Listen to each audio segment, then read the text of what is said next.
Okay, I think we're live. This is Brother Johnny of the 19 Report, Manning, South Carolina. Thanking everyone for tuning in. I'll be looking down at my phone today because I'm broadcasting directly from my camera with dust on it. I'm not coming through a program, so I'm going to be showing stuff off of my camera real quick. The title is "Let's Talk About Amazing Grace and Educate the Masses on Its Origin." I was listening to a clip from the late Honorable Dick Gregory, and he was talking about Amazing Grace, and he said something that was, when I first heard it, I was like, wow, that sounds like anger, like he's angry. I'm sorry for looking down, but I'll be looking down a little bit. And he said that he would rather go to church, and I'm quoting, "I would rather go to church and listen to the most vile of gangster rap music than to hear black people or any people singing Amazing Grace."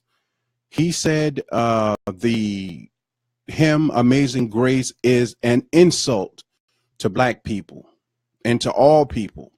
I didn't understand it, but he mentioned the name, and of course, any wise person would go and look up the name. So I looked up the name John Newton. And I want to read you a little bit about John Newton real quickly before I go forward. Says, "The beloved hymn and its author, John Newton, a former slave trader, have inspired a new Broadway musical, but the true history is complex and ambiguous." So this John Newton and this Amazing Grace that we sing, that the president sung, the President Barack Obama sang in Charleston for the 9 people that were slaughtered in the church there. It was mentioned in Harriet Beecher Stowe, Uncle Tom's Cabin. Judy Collins sung the song. Aretha Franklin, Ray Charles did a great rendition. Johnny Cash as well. Willie Nelson, Elvis, you know me. Everybody's singing the song. President Barack Obama sang the song, Amazing Grace. Amazing Grace. I don't have to play this, and if I can find it. We're talking about the origin of this song, and I'm going to play a little clip.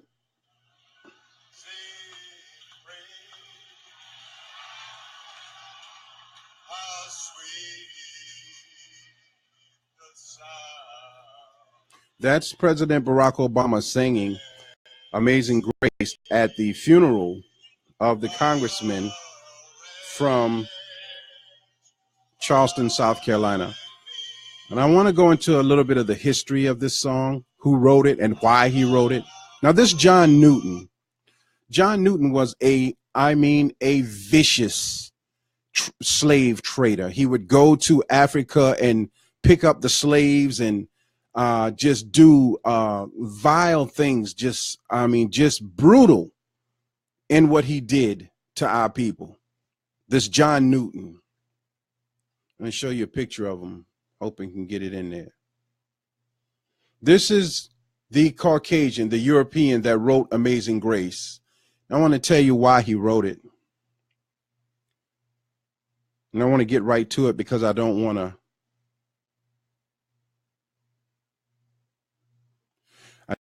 to not say exactly, because this won't take long. Says he was on one of his party boats. Party boats is where they are bringing slaves to America for chattel slavery. Says during the voyage home, the ship was caught in a horrendous storm off the coast of Ireland and almost sank.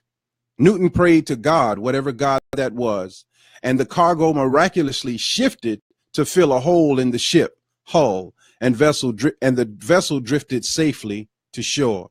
Newton took this as a sign from the Almighty and marked it as his conversation to Christianity. It says that he did not radically change his ways at once. His total reformation was more gradual. I cannot consider myself to have been a believer in the full sense of the word, Newton says, until a considerable amount of time. Now, that considerable amount of time was over 30 years. Over 30 years after Newton supposedly had this epiphany, this connection with God, over 30 years, he's still engaged in the trade and selling of slaves. This song, Amazing Grace, he wrote as a tribute to him being saved on the boat and his epiphany as the ship sailed safely to port. Amazing grace, how sweet the sound that saved a wretch like me. Now, you have to understand what a wretch is. A wretch is just a horrible person. I mean, just low down and dirty. It has nothing to do with our people. But we have been convinced that this song, Amazing Grace, some of us think was written by us. Some of us think is talking about us. But this is a personal prelude of John Newton, a tribute, in a sense, to the God he believed in for saving him. And 30 years later, he decided, oh, I was a terrible person in trading slaves. Well, let me ask you a question. If you damage a person's brain for 30 years and then you all of a sudden have an epiphany and say, oh, I was wrong, and you do nothing to correct the damage that you've done to the person, the people that you have benefited off of financially, you've built wealth in a country off of the backs of slaves, and now all of a sudden you have an epiphany and say, oh, I was wrong. But you don't go and round up those slaves and teach them and divvy out that money to them to build a life for themselves. You keep the money and you just apologize to yourself and to God for what you did to get the money. The people are still enslaved mentally and suffering financially. You're still growing, yet you're saying that you have changed. And one of his sayings is a saying that we use all of the time as we are entering religion in the church. We say, I want to find this because I want to quote it. Here it is. We say, I am not the man I ought to be. I've heard this many times, or man or woman that I ought to be. I am not the man or woman that I wish to be. I am not the man I hope to be, but by the grace of God, I am not the man I used to be. I hear that all the time. These are quotes from a slave master who enslaved our people for over 30 years with some of the most brutal forms of captivity and slavery known and recorded in the annals of history. And this story has been told over and over again. And in Disney, the title of it is The Amazing John Newton. Amazing John Newton. So when we're singing Amazing Grace, we're singing a prelude to the God of John Newton, who said it wasn't wrong for him to be with God and own slaves at the same time. Now, let me read his final quote. It was not until 1788, I said 30 years, but it was 34 years after leaving it that he renounced his former slaving profession by publishing a blazing pamphlet called Thoughts Upon the Slave Trade. The tract described the horrific conditions on slave ships, and Newton apologizes for making a public statement so many years after participating in the trade. It will always be a subject of humiliation reflected to me, he says, that I once was an active instrument in business at which my heart now shudders. The pamphlet was so popular, it was reprinted several times and sent to every member of Parliament. Under the leadership of M.P. Wilberforce, the English civil government outlawed slavery in Great Britain in 1807, and Newton lived to see it, dying in December of that year. The passage of the Slave Trade Act is depicted in the 2006 film, also called Amazing Grace. Now, I have traveled by God's grace to Jamaica, to the islands, to the areas where Great Britain has great power over black people. And I'm telling you, slavery never ended. The mental part of it never ended. But the satisfaction of slaveholders is, now that I have told the truth of what I've done, I should be forgiven and you shouldn't think about it anymore. Now, I don't want anyone to think, that I'm saying this out of anger, but I'm saying this out of concern. When we begin to justify the wrong things and we're praying to God to continuously back the wrong things, how can God bring in a new world when we are constantly asking him to protect the old one? So all the children, I wanted to do this way before Black History Month this year. White, black, red, brown, and yellow. You need to know about this John Newton. His life has been written to where he is considered a hero, but he's no hero to me, and he shouldn't be no hero to you. That is like someone holding you. That is Stockholm syndrome. That is like someone holding you hostage for years. Then they let you go, or they feed you and treat you well, and you get some type of sick-minded connection to them because they finally begin to treat you well. This man destroyed our people willingly at the time. And all of a sudden you put a Band-Aid on destruction and say, "Amazing grace, how sweet the sound." And we sing it. And I know why we sing it. We are singing it from the soul and asking God for forgiveness for our travels. But that is like calling yourself the N-word, N-I-G-G-E-R, as a term of endearment when Caucasians did it as a term of insult and degradation to us and our people. We have to begin to break apart from this lie called history. His story is a lie, but it's told the way he wants it to be told. That is from this book called Bible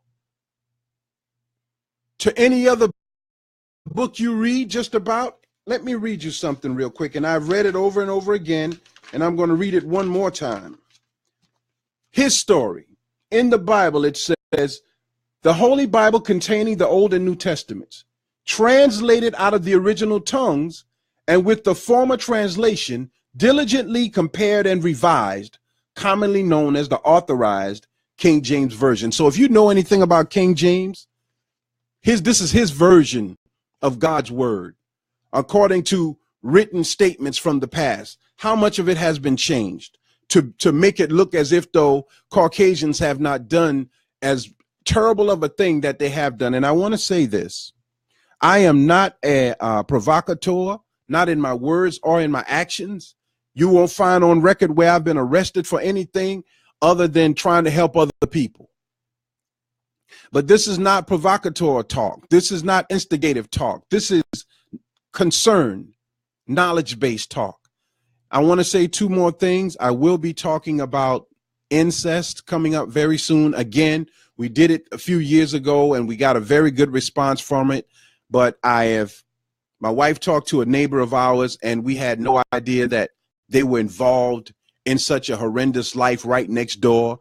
And she was she's grown now, but she holds a bitterness because she said, how could y'all not have known what we were going through over here? So it's a long story with it. And Sugar Hill in general, this whole area, God sent me a dream over a period of time of the wickedness on Sugar Hill, the incestual relationships, the race, the incestual relationships, the rape, and the cover up. These are the things on this Sugar Hill. I won't mention any names. It's not necessary, but there's one person that did tell me his story. I could mention it, but I won't. That's the one thing.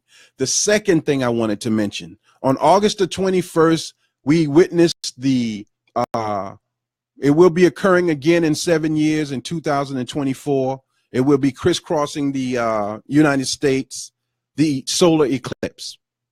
NASA were announcing during the eclipse, prior to the eclipse, that they would be setting off over 100 of these big weather balloons. Inside of these balloons were bacteria. Just look it up for yourself. NASA releases bacteria on the day of the eclipse. They released on the entire pathway of the eclipse from Oregon to South Carolina. And I told you before that there were going to be some things revealed, and I don't want to make this sound bigger than what it is, but they released bacteria. They said it. I'm not making this up. Look it up for yourself. Because they said that at the point of the totality, the stratosphere of Earth would be like the atmosphere on Mars. So they wanted to test and see how bacteria would behave in the stratosphere that is mimicking Mars. They named the bacteria and said that it was not harmful to humans, but I sincerely doubt that, because you didn't test every human. So now I don't know if the balloons came back down or if they burst and the germs are in the air, but we need to look out for new diseases, new symptoms of illness, mental illness, sinus. My throat has been hurting since, it's just from here to here. Sore. We had no intentions of being out, but we did something with Clarendon County, and I ended up being out all day as the eclipse was happening. I'm glad my son got to see it. But again, NASA and had released bacteria into the stratosphere. They admitted that. They said that. And they used college students to do it. So we don't know what that bacteria is, how it will affect the people in the long run, but it is true. So I wanted to bring that information out about Amazing Grace. And I'm not doing this to try and say that what people are doing is wrong and how they're doing it is wrong, but it is time for us to start asking God for specific things. It's time for us to start asking God for the blessings of truth, the blessings of those things that will benefit everybody, not the few. Thank you for tuning in to this installment of the 19 Report. This is Brother Johnny of the 19 Report, Jamil Salib Zamir, and please stay tuned as we will be broadcasting again very soon on the topic of incest again, and where our prayers should be directed in terms of what is occurring with us today. Thank you again, Brother Johnny, the 19 Report.